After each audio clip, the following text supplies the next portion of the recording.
Hello dear aspirants, welcome to the North East daily current affairs class. तो last week से हमने आपका ये सिलसिला जारी किया है और ये आपका आगे भी कंटिन्यूस रहेगा। जैसे जैसे आपका प्यार मिलता रहेगा विल कंटिन्यू दिस सीरीज। कभी कभी हो सकता है थोड़ा सा डिले हो जाए, बट आपको उसका एडिशनल कुछ टाइम में हो सकता है डिले हो जाए, but it will be provided on daily basis. तो मंडे टू सैटरडे आपका ये क्लासेस रेगुलर चलता रहेगा। तो आज हम लोग बात करेंगे आपका 23 जून के करंट अफेयर्स की। तो 23 जून के करंट अफेयर्स में शुरू करते हैं सर। तो सबसे पहली न्यूज इज फ्रॉम आपका सिक्किम। तो सिक्किम के बारे में अगर मैं आपसे बात करूं, news is citizen science workshop promotes biodiversity documentation. तो यहाँ पर दो बातें हम लोगों को करनी है, व्हाट इज सिटीजन साइंस और थोड़ा बात हम बायोडाइवर्सिटी के रिगार्डिंग करेंगे। तो यानी ये जो वर्कशॉप की गई है इसका पर्पस क्या है, बायोडाइवर्सिटी का डॉक्यूमेंटेशन किया जाए, उसको प्रमोट किया जाए। तो बायोडाइवर्सिटी डॉक्यूमेंटेशन क्या है, सिटीजन साइंस क्या है, तो इन दोनों के रिगार्डिंग हम आपसे बात करेंगे। ठीक है। तो सबसे पहले हम ये देखते हैं कि ये जो आपका कैंपेन है, ठीक है, ये जो आपका वर्कशॉप है, ये कहाँ पर ऑर्गेनाइज हुई थी। It was organise in Slingi Payong, Namchi district, Sikkim. ठीक है। ऑन इसका नाम है documenting biodiversity in agro forestry. तो ये एग्रो फॉरेस्ट्री क्या होता है इसके बारे में भी हम लोग चर्चा करेंगे। चलिए स्टार्ट करते हैं सर। देखिए आपका ये जो पूरा वर्कशॉप है ये सिर्फ एक सीक्वेंस की बात नहीं है, ये सिर्फ किसी एक फिक्स बायोडाइवर्सिटी डॉक्यूमेंटेशन की बात नहीं कर रहा है। ये बहुत इंपॉर्टेंट थीम्स जो इन्वायरमेंट कंजर्वेशन में इन्वायरमेंट को प्रमोट करने के लिए जो बहुत इंपॉर्टेंट की चीजें हैं, जैसे बायोडाइवर्सिटी कंजर्वेशन, आपका sustainable agriculture, climate resilience, community participation, scientific governance and sustainable development, इन सारे पॉइंट्स को लेके आगे बढ़ रहा है, इन सारी चीजों पे बात कर रहा है। आगे देखते हैं sir, what is citizen science. तो जैसे मैंने आपसे कहा, देखिए यहाँ पर एक टर्म समझना जरूरी है, सिटीजन साइंस क्या होती है। देखिए सिटीजन साइंस जैसा कि टर्म है उससे ही थोड़ा सा आप आइडिया लगाइए। सिटीजन मतलब एक ऑर्डिनरी पर्सन की बात कर रहे हैं। ऑर्डिनरी पर्सन साइंस के लिए कुछ वर्क कर रहा है, इस तरह की कोई चीज है। ठीक है। तो citizen science refers to the involvement of ordinary people in scientific research activities such as observing, collecting, recording and sharing data. देखिए एनवायरनमेंट को प्रोटेक्ट करना है या कुछ भी कंजर्व करना है तो उसमें सबसे पहले जरूरी चीज क्या होती है, रिकॉर्ड्स मेंटेन करना।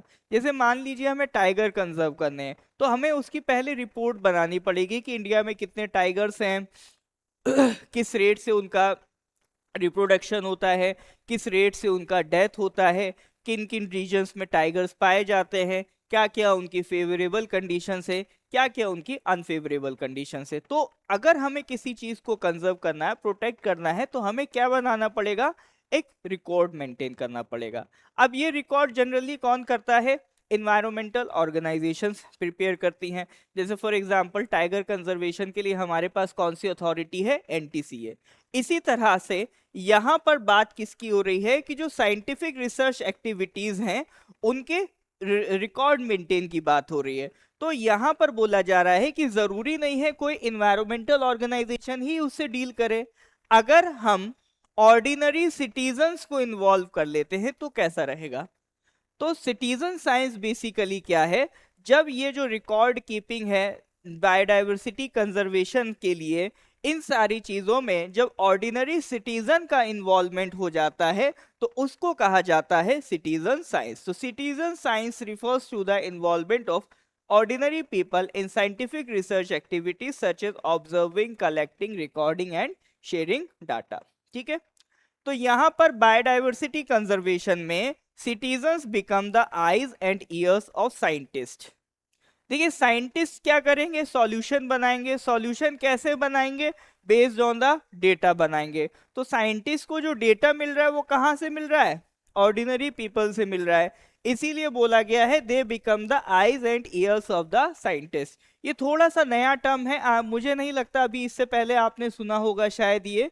इसीलिए ये हमारी क्लास इंपॉर्टेंट रहती है, क्योंकि यहाँ पर हमारा पर्पज है इस तरह की जो यूनिक चीजें जो शायद आपको कभी टेक्स्ट बुक में भी पढ़ने को ना मिले, बट वो न्यूज में देखने को मिल जाती हैं, तो हो सकता है उससे भी उठ के सवाल बन जाए, तो वो सारी चीजें कवर करने का हमारा पर्पज है। They help document birds, insects, plants, mammals, and environmental changes across large landscape that scientists alone cannot monitor.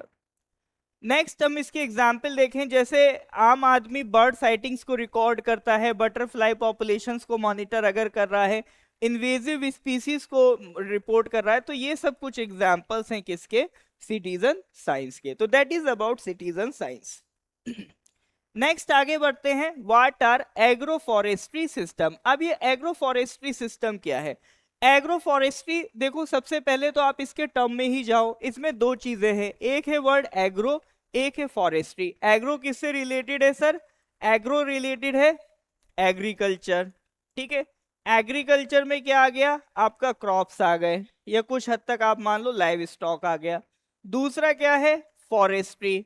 Forestry में सर आपका क्या आ जाएंगे? ट्रीज आ जाएंगे। तो एग्रो फॉरेस्ट्री का मतलब क्या है? एक लैंड को यूज करने का इस तरह का सिस्टम है जहां पर ट्रीज हो, क्रॉप्स हो या लाइव स्टॉक हो, इन तीनों को एक सेम पीस ऑफ लैंड पे क्या किया जाए? मैनेज किया जाए। जैसे जनरली पहले क्या होता था, एग्रीकल्चर के लिए जंगल साफ किए जाते थे, ठीक है। जैसे आज का कंसर्न क्या होता है, भाई जंगल साफ करके बिल्डिंग्स बना रहे हैं। एंशियंट टाइम का कंसर्न क्या होता था कि जंगल साफ करके एग्रीकल्चर लैंड बनाया जा रहा है। तो यहाँ पर सिर्फ ऐसा नहीं है कि पूरा जंगल साफ कर दिया, यहाँ पर जंगल भी है, पेड़ भी हैं, ठीक है, वहां पर क्रॉप्स भी लग रही हैं, लाइव स्टॉक भी है। तो ये सारी चीजें जब कलेक्टिवली मैनेज की जाती हैं तो that system is known as agro forestry system. तो ये एक इंपॉर्टेंट टर्म है, एनवायरनमेंट के पॉइंट ऑफ व्यू से ध्यान रखिएगा, ठीक है। तो यहां से हम लोगों ने सर बात किया सिटीजन साइंस क्या होता है, यहां से एक हमने टर्म सीखा what is agro forestry system. तो अब एक क्वेश्चन अटेम्प्ट कीजिएगा, ठीक है। वीडियो को पॉज करिए, पॉज करने के बाद क्वेश्चन देखना है। With reference to citizen science consider the following statements. It involves public participation in scientific research and data collection. Citizen science can contribute to biodiversity monitoring. Citizen science completely replaces the need for professional scientific research. देखो, अगर आप तीन statement देखोगे तो एक बार video को pause करके बताइए कौन सा स्टेटमेंट सही है, गलत है। अगर आप नोटिस कर पा रहे हो तो ये तो सर अपने आप में सीधा सीधा गलत है कि भले ही हम लोग सिटीजन साइंस का यूज कर रहे हैं, लेकिन इसका मतलब ये तो नहीं होगा कि जो प्रोफेशनल साइंटिफिक रिसर्च है उसको बंद कर दिया जाए। यानी एट एनी कॉस्ट स्टेटमेंट 2 तो ठीक नहीं होने वाला, ठीक है। अब यहां से अगर आप देख लो 2 तो बिल्कुल ठीक नहीं होने वाला, सॉरी 3 तो बिल्कुल ठीक नहीं होने वाला, तो ये भी गलत, ये भी गलत, तो सी और डी तो नहीं हो सकते। बाकी या तो ए होगा या बी होगा, यानी ए में 1 है, बी में 1 एंड 2 है, तो 1 तो ठीक ही है, 2 देख लेते हैं। Citizen science can contribute to biodiversity monitoring, ये तो फैक्ट बात है, अभी हम लोगों ने डिस्कस किया। तो इसका करेक्ट आंसर क्या हो जाएगा? B option, statement 1 and 2। Next news is from Assam, बहुत इंपॉर्टेंट न्यूज है। Assam to export 48 million semiconductor chips daily, ठीक है। तो आसाम क्या करने जा रहा है? 48 million semiconductor chips daily export करने जा रहा है। देखिए, semiconductor is a very important part at that time. तो आज जो भी हम टेक्नोलॉजी बना रहे हैं उसमें आपका बड़े से बड़े कंप्यूटर्स हो, तो इलेक्ट्रॉनिक गैजेट्स हो, they have a chip. Chip मतलब सेमीकंडक्टर्स की हम बात कर रहे हैं। तो अगर हम सेमीकंडक्टर के प्रोडक्शन में किसी दूसरी कंट्री पे डिपेंड करेंगे तो यानी हमारी टेक्नोलॉजी पिछड़ जाएगी, हम टेक्नोलॉजी के मामले में भी दूसरी कंट्री पे डिपेंड कर रहे हैं। तो आज के टाइम में जो सेल्फ रिलायंस इंडिया है, एक सेल्फ रिलायंट इंडिया जो हमें बनाना है, आत्मनिर्भर भारत जो हमें बनाना है, तो उसमें बहुत जरूरी है कि जो सेमीकंडक्टर की मैन्युफैक्चरिंग हो वो हमारे देश पे हो। तो अभी वहां के जो सीएम साहब ने उन्होंने बताया है कि भाई Assam 48 million semiconductor chips daily आपका क्या करने वाला है? एक्सपोर्ट करने वाला है। तो that is a very important and very good news. अब सेमीकंडक्टर चिप होती क्या है उसके बारे में बात कर लेते हैं। तो इसको सर आप ऐसे समझो, देखो बहुत हम इलेक्ट्रॉनिक्स की डिटेल में नहीं जाएंगे, आप बस इतना समझो आज की जो मॉडर्न इलेक्ट्रॉनिक्स है, जैसे आज के जो हम मोबाइल फोन्स यूज करते हैं, आज के जो हम लैपटॉप्स यूज करते हैं, आज के टाइम के जो कंप्यूटर्स यूज करते हैं, उसका ये ब्रेन है, बहुत इंपॉर्टेंट पार्ट है। From smartphones and laptops to fighter jets, satellites, AI systems, automobiles, medical devices, जितनी भी डिजिटल टेक्नोलॉजी है वो किस पे रन होती है सर आपका, that runs off on semiconductor chip. तो इस तरह का आप लोग मदरबोर्ड या इस तरह का सर्किट अपने सिस्टम में देखते होंगे, कहीं ना कहीं आपने देखा ही होगा। तो इसमें हमें क्या देखने को मिलता है, सेमीकंडक्टर चिप इसी में एम्बेडेड होता है।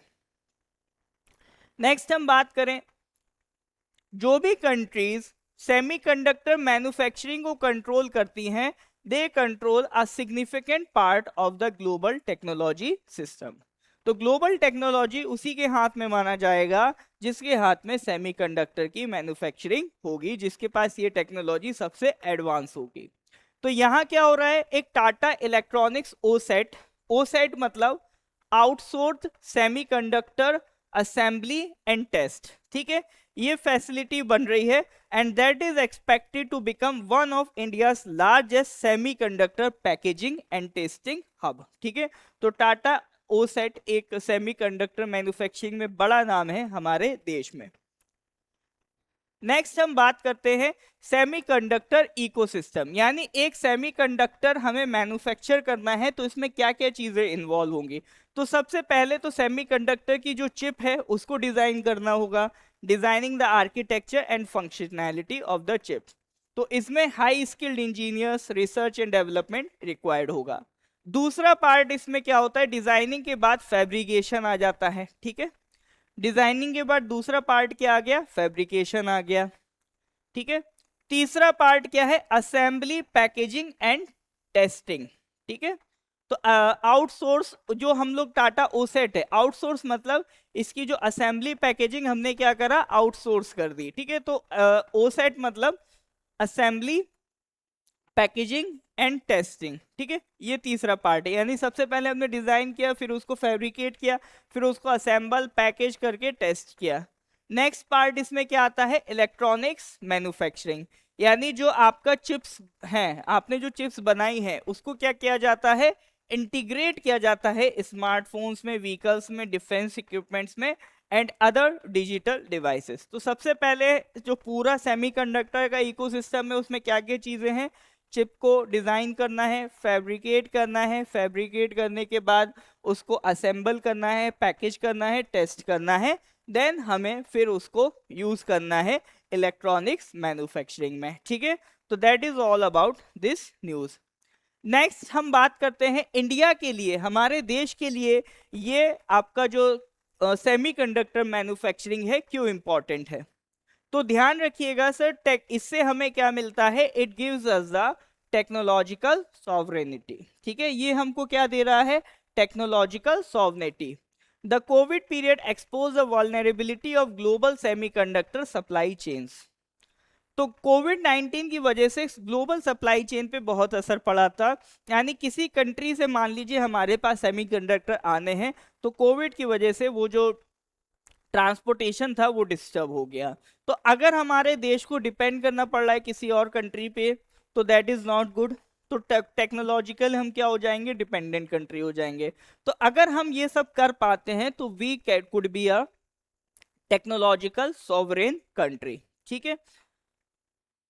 नेक्स्ट पॉइंट इसमें क्या है, स्किल्ड, सॉरी, हाँ, अब हम इसमें से थोड़ा बात कर लेते हैं, व्हाट आर द चैलेंजेस, ठीक है। चैलेंजेस की बात कर लेते हैं। चैलेंजेस तो ये है सर, आपका स्किल्ड वर्कफोर्स गैप है, यानी जो चिप मैन्युफैक्चरिंग है, सेमीकंडक्टर वाला जो सेक्टर है, that requires precision, that requires skilled workforce. तो स्किल्ड वर्कफोर्स की हमारे पास कमी है, ये एक बड़ा चैलेंज है। नेक्स्ट हम बात करें ग्लोबल कंपटीशन, ठीक है। तो ग्लोबल कंपटीशन क्या, जैसे हम लोग जानते हैं सर, डिजिटल जब बात आती है तो चाइना, ताइवान कंट्री कितना आगे रहते हैं। तो हमें ग्लोबल कंपटीशन है मिलेगा ताइवान के साथ, साउथ कोरिया, यूएस, चाइना।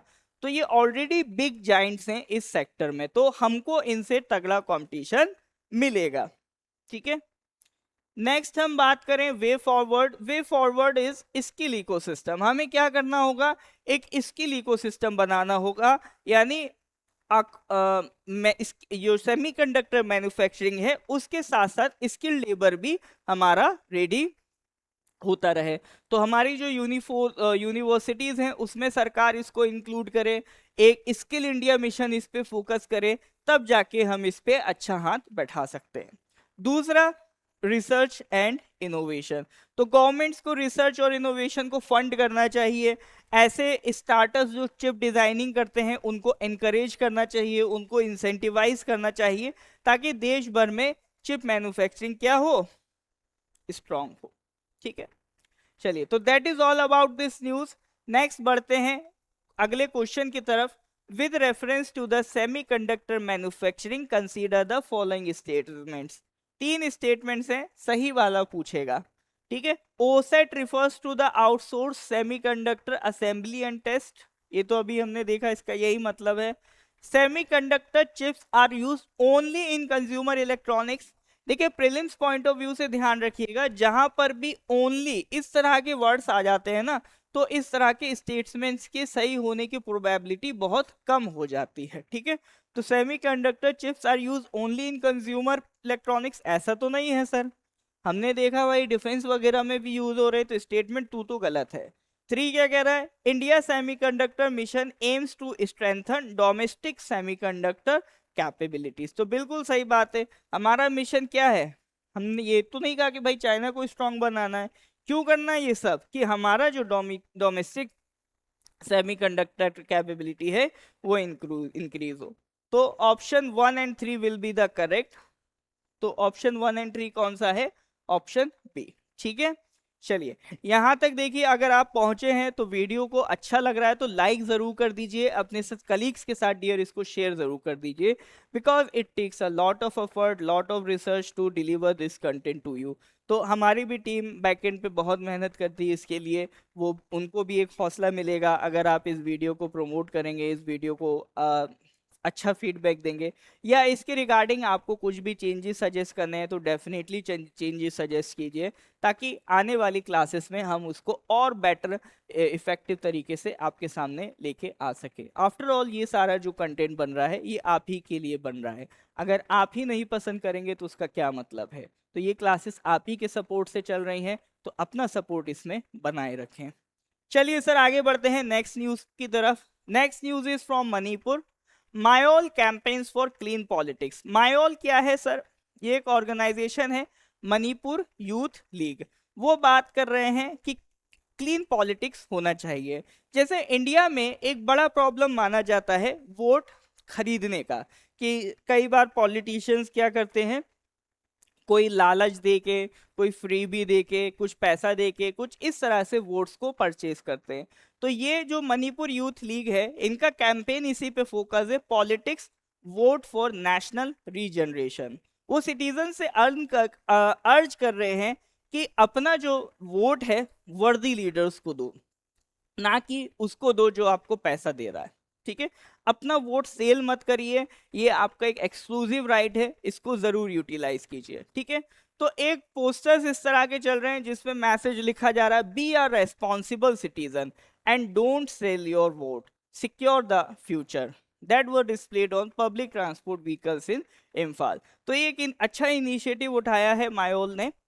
अब बात करते हैं सर, क्लीन पॉलिटिक्स क्या होती है। क्लीन पॉलिटिक्स का मतलब एक ऐसी पॉलिटिक्स का कल्चर जहां पर इलेक्शन और गवर्नेंस किससे चले, एथिक्स के साथ चले, ट्रांसपेरेंसी के साथ चले, अकाउंटेबिलिटी के साथ चले, पब्लिक वेलफेयर हो, कॉन्स्टिट्यूशनल वैल्यूज को ज्यादा इंपॉर्टेंस दी जाए, rather than money power, criminal influence, caste calculations और वोट बाइंग। तो इन सारी चीजों की जगह ऐसी गवर्नेंस जो एथिक्स के साथ चले, जिसके पास ट्रांसपेरेंसी हो, जो अकाउंटेबल हो, ऐसी अगर गवर्नेंस होती है तो ऐसा जो पॉलिटिकल कल्चर है उसको हम क्या कहेंगे, क्लीन पॉलिटिक्स।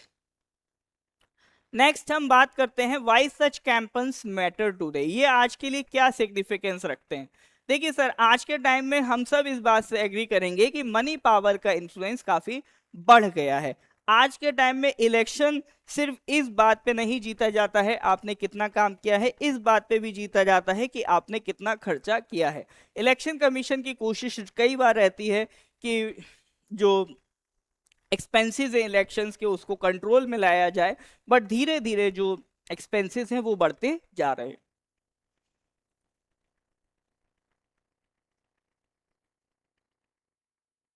चलिए, तो इससे होता है कि ऐसा the problem is it weakens democratic competition. ठीक है, इससे सबसे बड़ी प्रॉब्लम क्या है, डेमोक्रेटिक कंपटीशन कमजोर पड़ता है and it disadvantages capable candidates. तो ऐसे कैंडिडेट जो हो सकता है ईमानदारी के साथ काम करते, बट उनके पास फंड्स कम होने की वजह से हो सकता है वो लोग वोट ना जीत पाए, तो ऐसे कैसे काम चलेगा।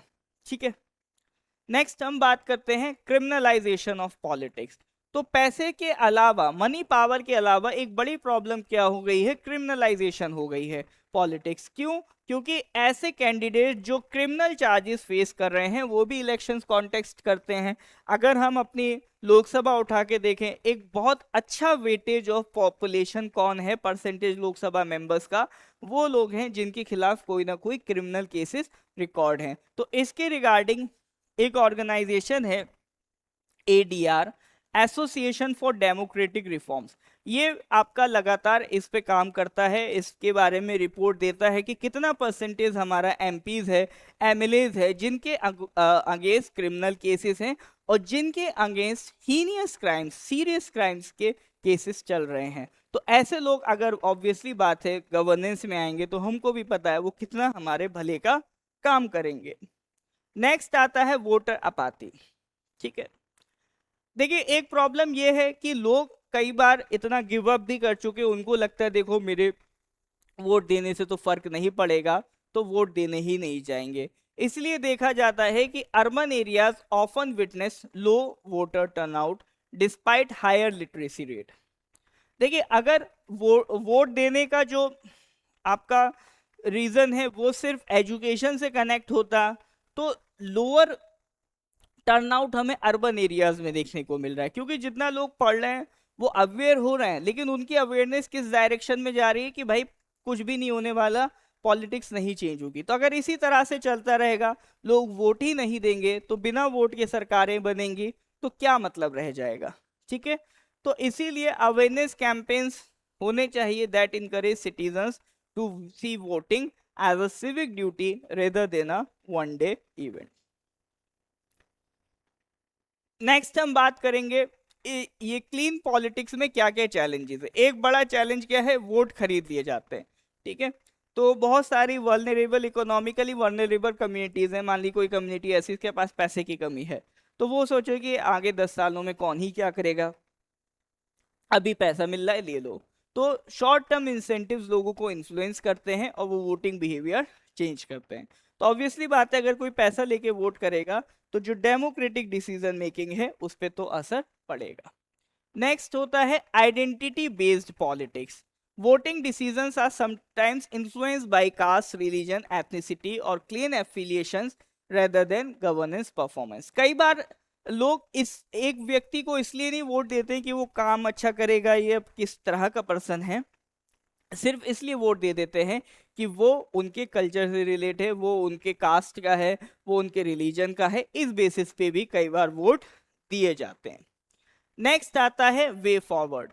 अगर हमें क्लीन पॉलिटिक्स लेके आनी है तो अभी तक हमने बात करें दीज वर द चैलेंजेस, तो ये सारी चीजें आपको आंसर राइटिंग में जब आप मेंस के लिए लिखोगे तो हेल्प करेंगी। अब हम बात करते हैं इसके सॉल्यूशंस, वे फॉरवर्ड, इसको कैसे स्ट्रॉन्ग किया जा सकता है, क्लीन पॉलिटिक्स कैसे लाई जा सकती है। तो सबसे बड़ी तो चीज है स्ट्रेंथन सिविक एजुकेशन। ठीक है, यानी जैसे आपने देखा होगा एनसीईआरटी में फ्रंट पेज में, पहले पेज में हमारा प्रियम्बल ऐड किया है ताकि लोगों को कॉन्स्टिट्यूशन की अवेयरनेस मिले बच्चों को। तो यानी स्कूल से ही इसकी शुरुआत हो, जो डेमोक्रेटिक वैल्यूज हैं वो स्कूल्स में इंटीग्रेट की जाए, कॉलेजेस में कम्युनिटी अवेयरनेस प्रोग्राम्स चलाए जाएं, citizens must understand both rights and responsibilities. Next और क्या करा जा सकता है, एथिकल वोटिंग कैंपेन्स को प्रमोट किया जाए, ठीक है। जैसे अभी आपका ये जो मणिपुर यूथ ऑर्गेनाइजेशन है वो जिस तरह से कैंपेन लॉन्च कर रहा है, इसी तरह से और भी वोटिंग कैंपेन लॉन्च होने चाहिए। पॉलिटिकल फंडिंग में ट्रांसपेरेंसी होना चाहिए, किस पार्टी के पास कहां से कितना पैसा आ रहा है वो लोगों की जानकारी में होना चाहिए, ठीक है। तो ये सब थे वे फॉरवर्ड। अब इससे रिलेटेड आपसे जीएस पेपर 2 में क्वेश्चन पूछ सकता है, electoral integrity is the foundation of democratic legitimacy, discuss the challenges posed by money power and voter inducement in Indian elections, suggest measures to strengthen ethical political participation, ठीक है। तो इस question को try कीजिएगा लिखने का, इस तरह से ही क्वेश्चन आपका जीएस 2 में बन सकते हैं। अब ये क्वेश्चन अगर आपका आ जाएगा तो ये क्वेश्चन अभी हमने किससे लिंक किया है, ये मणिपुर वाली न्यूज से। तो बहुत सारे क्वेश्चंस आपको लगेगा that are a part of static, but वो किससे इंस्पायर्ड होते हैं, किसी ना किसी करंट इवेंट से इंस्पायर्ड होते हैं, ठीक है। Next news is from sir Meghalaya. Meghalaya से क्या न्यूज है, रोड कोलैप्स। देखिए शिलोंग हम जानते हैं बहुत खूबसूरत जगह है, ऐसे ही शिलोंग के अलावा एक और फेमस जगह है डॉकी।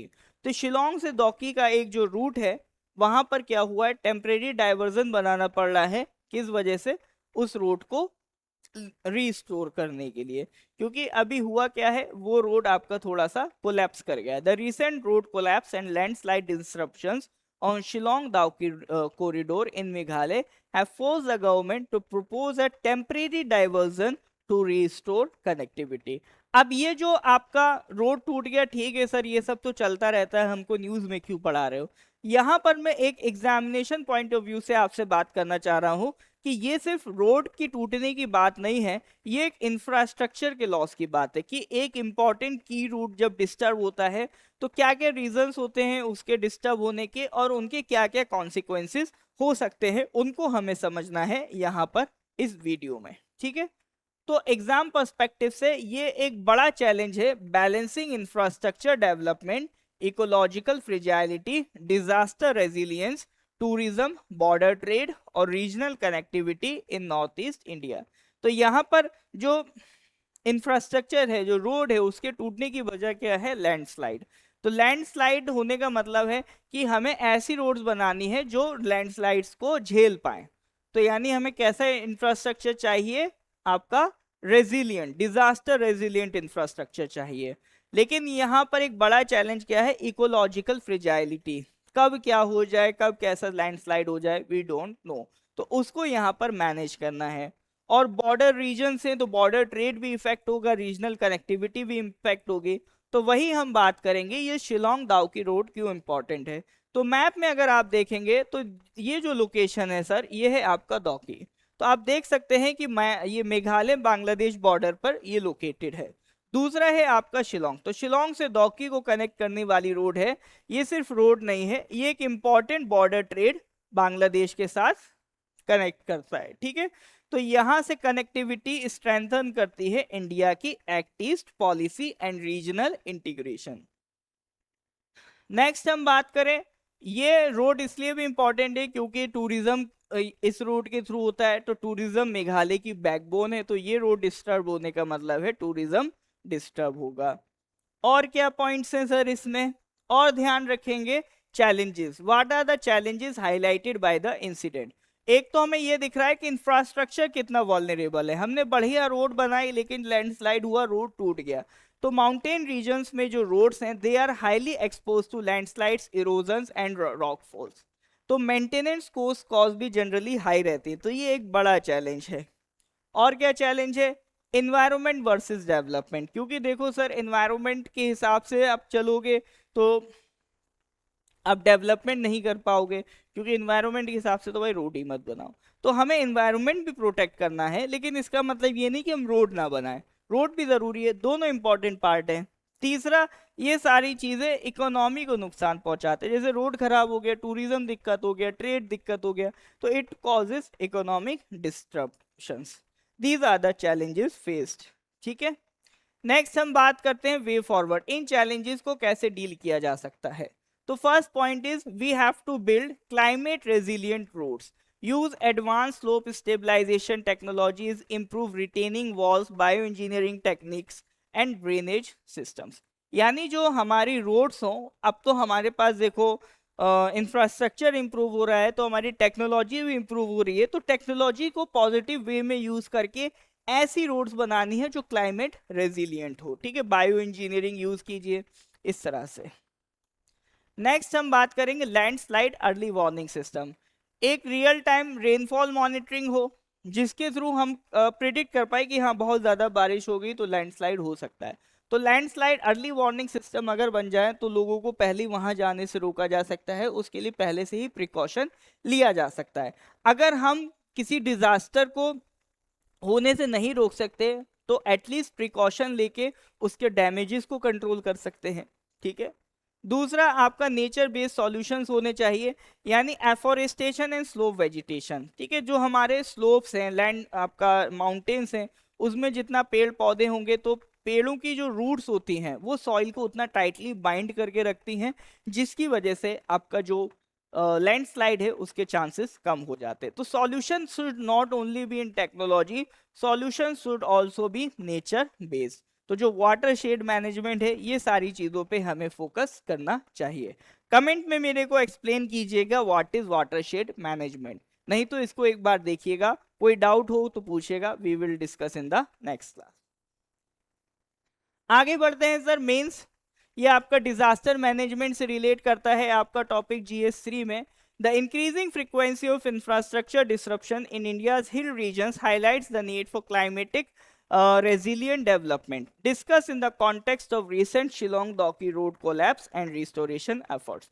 तो ये आंसर्स आप जरूर लिखते रहिए। देखिए, लिखने का मतलब ये नहीं आप परफेक्ट आंसर लिखिए।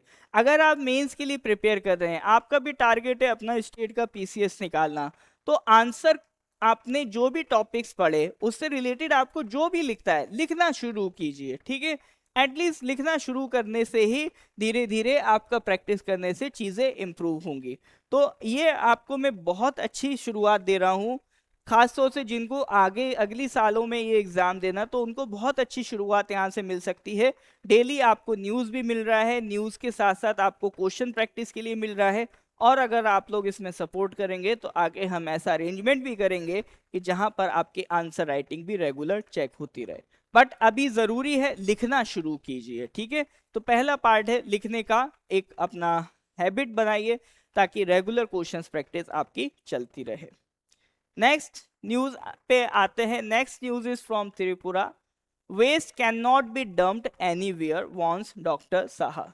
ठीक है, तो आपका जो त्रिपुरा के CM साहब हैं डॉक्टर साहा, उन्होंने कहा है वेस्ट को ऐसे ही एवं कहीं भी आप डंप नहीं कर सकते। ठीक है, तो वेस्ट मैनेजमेंट यहाँ पे एक टर्म आता है। वेस्ट मैनेजमेंट क्या है? तो वेस्ट मैनेजमेंट का सिंपल ये नहीं है कि आपने सिर्फ घर से, एरिया से वेस्ट को इकट्ठा कर लिया। वेस्ट इकट्ठा करना एक पार्ट है। ठीक है, इसका पूरा जो काम है वेस्ट मैनेजमेंट, अगर आपसे कभी डेफिनेशन भी पूछे तो आप इसको यूज कर सकते हो। What is waste management? It is a scientific process of segregation, transportation, treatment, recycling, recovery and safe disposal of waste to protect human health and environment।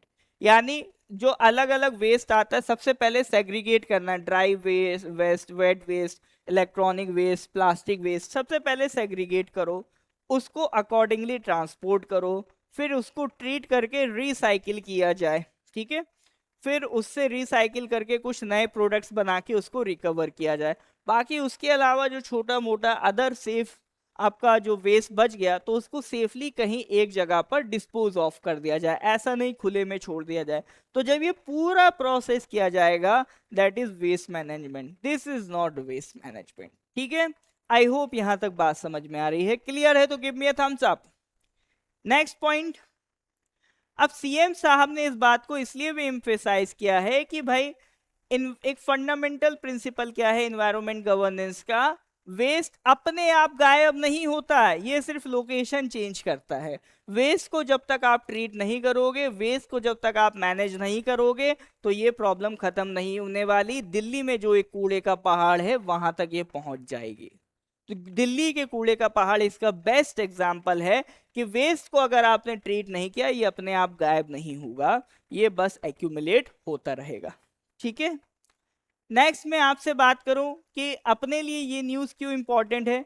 क्योंकि देखो लोगों को क्या लगता है वेस्ट एक लोकल इशू है, म्यूनिसिपैलिटी वाले देख लेंगे, लेकिन ये सिर्फ और सिर्फ एक लोकल इशू नहीं है। It is not just about मेरे घर की गली क्यों गंदी है, ऐसा नहीं है, ये इसके बियॉन्ड है। वेस्ट क्लाइमेट चेंज को भी इम्पैक्ट करता है।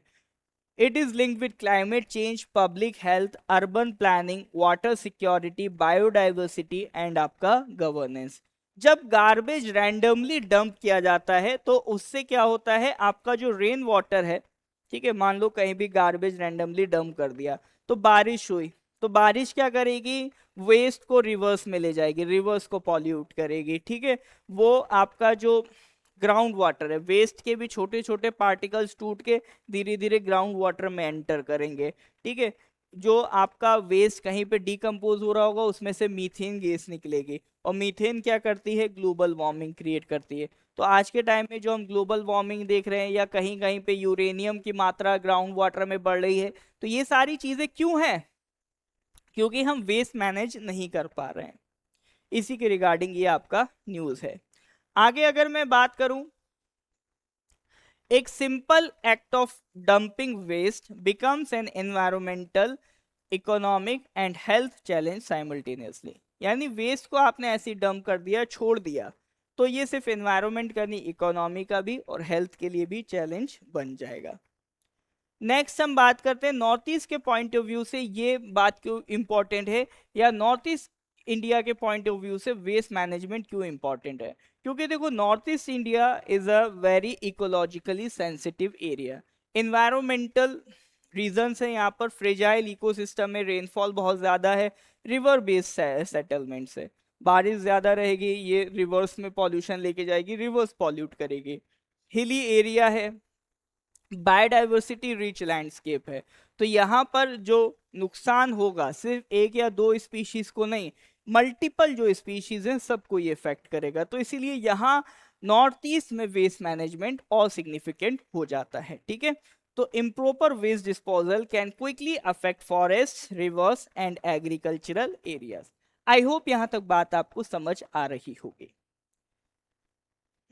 नेक्स्ट बात करते हैं सर इसका ग्राउंड रियलिटी क्या है। देखो गवर्नमेंट सिंथेसाइज तो करती हैं वेस्ट मैनेजमेंट में, फिर भी क्या क्या चैलेंजेस रह जाते हैं कि अभी भी जो लैंडफिल्स हैं वो बढ़ रहे हैं। लैंडफिल्स क्या, जहाँ पे वेस्ट इकट्ठा होता है। सेग्रीगेशन रेट तो है ही नहीं, बहुत कम है। ठीक है, सेग्रीगेशन मतलब प्लास्टिक वेस्ट अलग, ऑर्गेनिक वेस्ट अलग, ये तो हो ही नहीं रहा है। सिटीजन अवेयरनेस भी ज्यादा नहीं है। ठीक है, आप देश भर में देखेंगे तो बहुत से आपको ऐसे केसेस देखने को मिल जाएंगे कि लोगों ने वेस्ट को तो ऐसे मान लिया है कि कहीं भी कुछ भी छोड़ के चले आ रहे हैं। तो सबसे बड़ी प्रॉब्लम तो मैं यही मानता हूँ, सिटीजन अवेयरनेस। ठीक है, आपका जो वेस्ट वर्कर्स हैं वो अंडर रिकॉग्नाइज हैं, उनको तो ऐसे माना जाता है, कई जगह पर उनको अनटचेबल्स भी माना जाता है। तो ये सारी प्रॉब्लम्स सिचुएटेड है। रिसाइकलिंग इंफ्रास्ट्रक्चर इनसफिशिएंट है, रिसाइकलिंग इंफ्रास्ट्रक्चर मजबूत करना पड़ेगा। अब आपसे कोई पूछे वे फॉरवर्ड, तो जो मैंने चैलेंजेस बताए हैं उन्हीं को आप सॉल्यूशन बता दो। जैसे सेग्रीगेशन का में, तो भाई सेग्रीगेशन स्ट्रॉन्ग करो। डी लैंडफिल्स की प्रॉब्लम है तो डिसेंट्रलाइज कंपोस्टिंग करो। ठीक है, वेस्ट टू एनर्जी क्रिएट करो, रिसाइकलिंग मार्केट्स को स्ट्रेंथन करो, और साइंटिफिक तरीके से लैंडफिल मैनेजमेंट को इंक्रीज करो। तो इस तरह से हम वेस्ट को मैनेज कर सकते हैं। चलिए सर, अब ये भी आपका GS3 का ही टॉपिक है, इन्वायरमेंट से रिलेटेड, तो ये क्वेश्चन ट्राई कीजिएगा। Solid waste management is not merely an urban sanitation challenge but a test of environmental governance and citizen participation. Examine, तो अटेम्प्ट कीजिएगा सर इस क्वेश्चन को। हम मूव करते हैं अगले टॉपिक की तरफ, अपना अरुणाचल प्रदेश। तो अरुणाचल में सर योगा डे सेलिब्रेट किया गया, तो CM साहब ने इसके वेलनेस बेनिफिट्स को हाईलाइट किया। तो थोड़ी सी यहाँ पर योगा के बारे में हम बात कर लेते हैं। ठीक है, तो थोड़ी बात हम किसके बारे में करेंगे, योगा के बारे में। देखिए, सबसे पहले तो डेट याद रखनी है योगा की, इंटरनेशनल योगा डे कब होता है कमेंट में लिखिए। कमेंट में लिखिए इंटरनेशनल योगा डे कब होता है।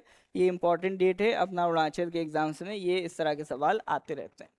योगा की मैं बात करूं तो कुछ फैक्चुअल चीजें याद रखिएगा।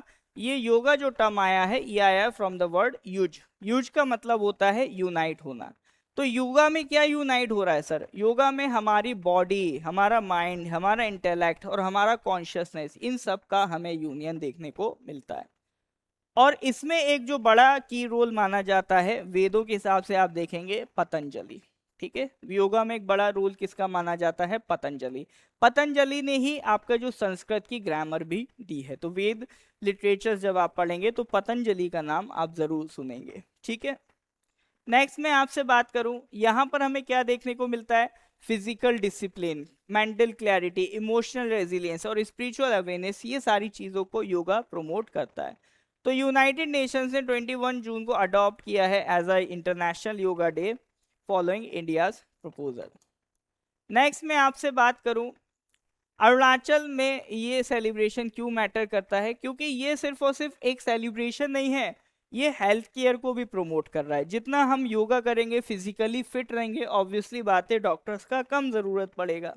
ठीक है, it promotes better cardiovascular health and respiratory efficiency, reduction in lifestyle related diseases through regular practice, lower health care expenditure bye emphasizing prevention over treatment.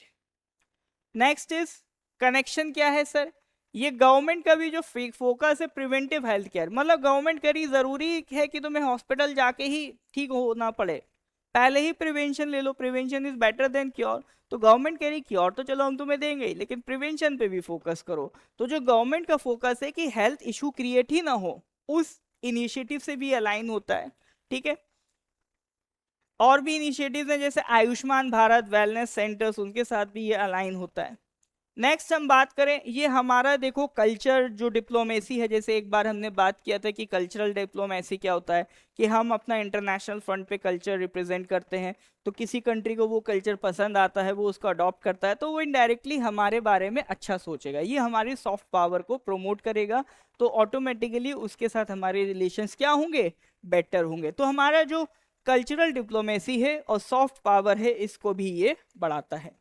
Next हम बात करें कि योगा प्रमोशन के साथ क्या क्या चैलेंजेस एसोसिएटेड है। एक तो सर ये है, कई बार हमें ऐसा महसूस होता है कि बस ये एक लग्जरी लाइफस्टाइल प्रोडक्ट बन के रह गया है।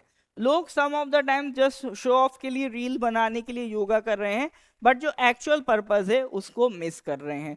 तो ये एक बड़ा चैलेंज देखने को मिलता है। इसको क्या तरीके से प्रमोट करना चाहिए? तो योगा को पब्लिक हेल्थ के साथ क्या कर देना चाहिए? इंटीग्रेट कर देना चाहिए। नेक्स्ट, स्कूल्स और यूनिवर्सिटीज में योगा को इंट्रोड्यूस करना चाहिए। जैसे एक हमारा स्पोर्ट्स का क्लास लगाया जाता है, उसी तरह से योगा की क्लासेस लेके हम इसको प्रमोट कर सकते हैं। उसके अलावा इस क्वेश्चन को ट्राई कीजिएगा। ठीक है, ये वैसे कल्चर से रिलेटेड है तो आप इसको GS1 में भी देख सकते हो, बट इसके रिलेटेड अगर पब्लिक पॉलिसीज बनती हैं तो आप GS2 से भी रिलेट कर सकते हो, या ऐसे में इस पे भी क्वेश्चन बन सकता है।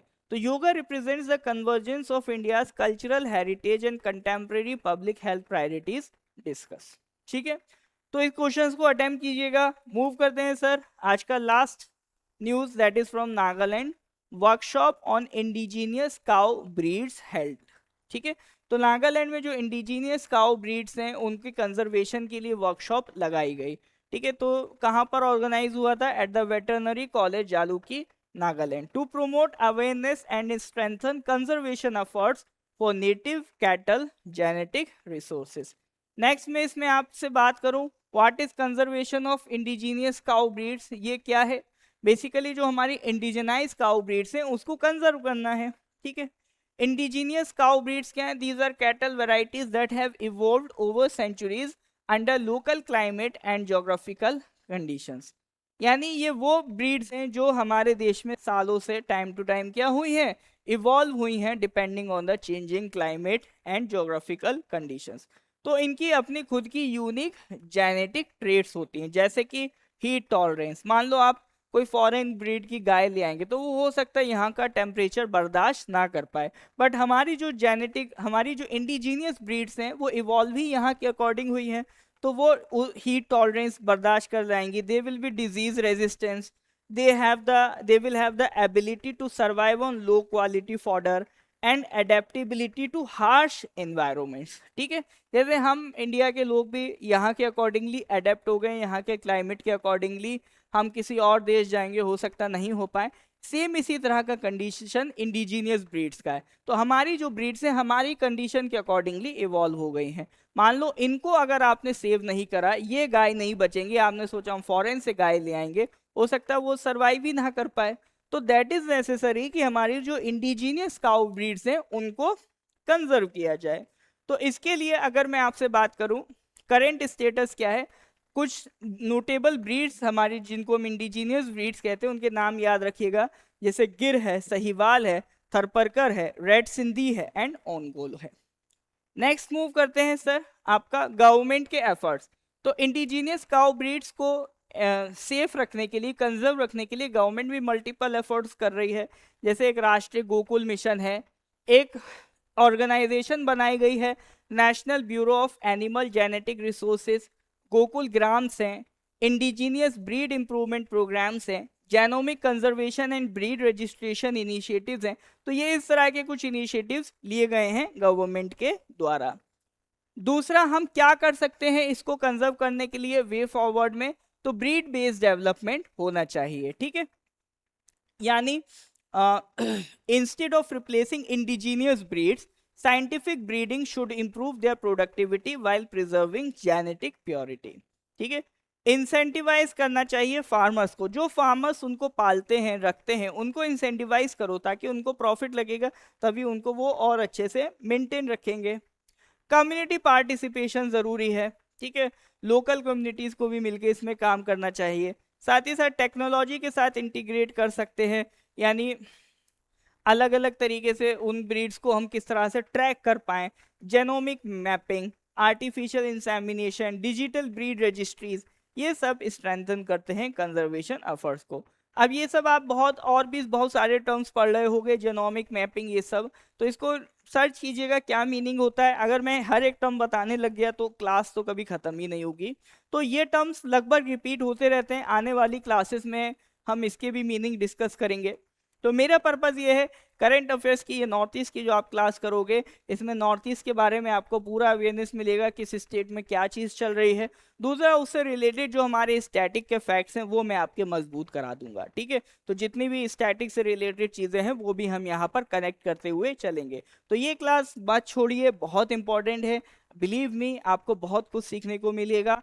You will not regret this part, क्योंकि मैं इसमें बहुत एफर्ट दे रहा हूँ, एक मेहनत के साथ आपको ये पार्ट दिया जा रहा है ताकि आपका जो एक परफॉर्मेंस है एग्जाम में, जो एक हमारा जो पार्ट रह जाता है कि नॉर्थ ईस्ट के रिलेटेड अवेयरनेस कम रहती है क्योंकि उतना कंटेंट नहीं है, तो वो हमें उस कमी को, उस गैप को पूरा करना है। अगर ये वीडियो आपके लिए डियर बहुत फ़ायदेमंद है तो प्लीज़ वीडियो को लाइक ज़रूर करिए, चैनल को सब्सक्राइब ज़रूर करिए, अपने कलीग्स के साथ इसको शेयर ज़रूर करिए। ठीक है, तो लास्ट इसमें सर आपका GS3 से रिलेटेड ये टॉपिक है, एग्रीकल्चर एनवायरनमेंट, तो इसको अटेम्प्ट कीजिएगा। Indigenous cattle breeds are not merely livestock assets but strategic resources for climate resilient agriculture. Examine the significance of conserving indigenous cattle breeds in the context of biodiversity, rural livelihoods and sustainable development. तो आई hope यहाँ तक आपके जो भी doubts हैं इन सारे news से related resolve हुए होंगे, आपने कुछ नया सीखा होगा, ये आपका जो टाइम है ये बर्बाद नहीं हुआ होगा, कुछ वैल्यू एडिशन ही आपने अपने एग्जाम पॉइंट ऑफ व्यू से किया होगा। चलिए सर, तो आज का डिस्कशन यही एंड करते हैं, मिलते हैं अगले डिस्कशन में। Till then goodbye, have a nice day.